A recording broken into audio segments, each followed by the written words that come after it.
జీవనన్న నాయకత్వం భారత రాష్ట్ర సమితి ఆరుమూరు పట్టణ శాఖ ఆధ్వర్యంలో జిల్లా అధ్యక్షులు మరి మాజీ ఎమ్మెల్యే జీవనన్న ఆదేశాల మేరకు ఆరుమూరులోని 100 పడకల ఆసుపత్రి ప్రభుత్వ ఆసుపత్రిలో ఈరోజు మా తెలంగాణ రాష్ట్ర తొలి ముఖ్యమంత్రి శ్రీ కేసీఆర్ గారి జన్మదిన సందర్భంగా ఆరుమూరు పట్టణ శాఖ మరియు మా కౌన్సిలర్సు బీఆర్ఎస్ పార్టీకి చెందిన నాయకులు కార్యకర్తలు అందరూ కూడా మరి పెద్ద ఎత్తున వచ్చి కేసీఆర్ గారి జన్మదిన సందర్భంగా ఈరోజు మరి రోగులకు పండ్ల పంపిణీ కార్యక్రమం చేయడం జరిగింది.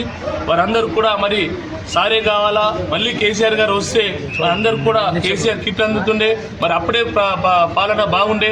ఇప్పుడు మరి కాంగ్రెస్ ప్రభుత్వంలో మాకు ఏం వస్తలే అని చెప్పి మరి వాళ్ళే గుర్తిస్తారు. కాబట్టి రానున్న రోజుల్లో మరి ఖచ్చితంగా కేసీఆర్ గారు మళ్ళీ గెలుస్తారు, మళ్ళీ ముఖ్యమంత్రి అవుతారని చెప్పేసి ఆశాభావం చేస్తూ ఆ కార్యకర్తలు మరొకసారి కేసీఆర్ గారి జన్మదిన శుభాకాంక్షలు చెప్తూ జై తెలంగాణ.